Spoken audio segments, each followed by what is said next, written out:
Gizarte eta kirol irakaskuntzako eta animazioko goi mailako teknikaria. Goi mailako heziketa zikloa. Lanbide arloa, jarduera fisikoak eta kirolak.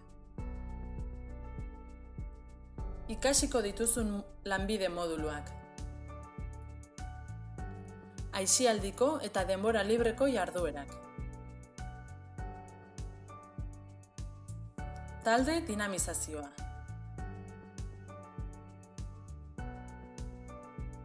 Egoera fisikoa baloratzea eta istripuetan esku hartzea.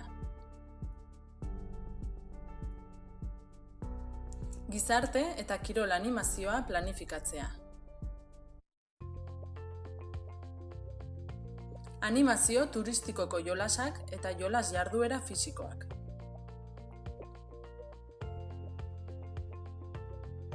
Banakako kirol jarduera fisikoak.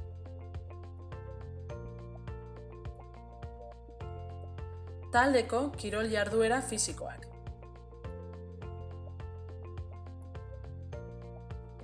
Tresna bidezko kirol jarduera fisikoak.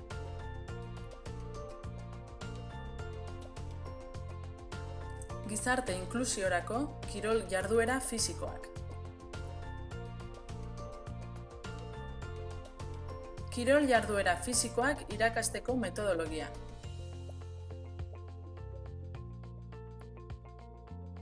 Gizarte eta kirol irakaskuntzako eta animazioko proiektua.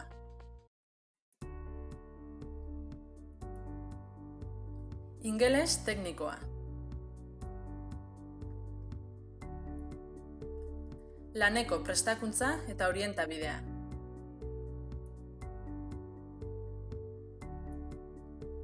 Enpresa eta ekimen sortzailea. Eta lantokiko prestakuntza, praktikak.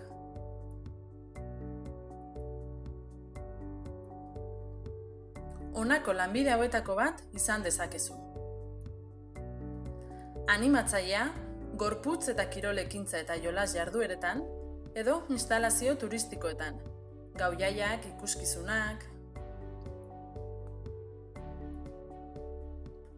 Koordinatzailea, kirol instalazioetan, haur eta gazteentzako hezkuntza aisialdian, kanpalekuetan, aterpetxeetan, natura eskoletan, edo eskolaz kanpoko jardueretan.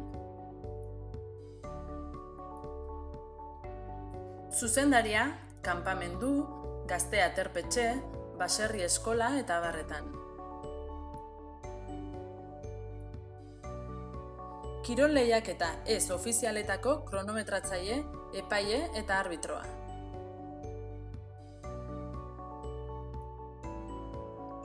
Ur instalazioetako soroslea.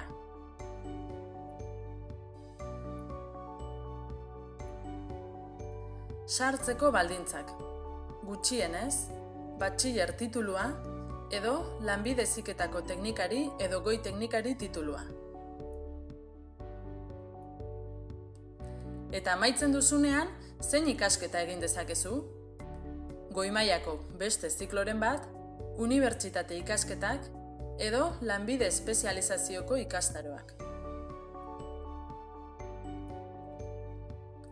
Informazio gehiago nahi baduzu, jar zaitez gurekin harremanetan.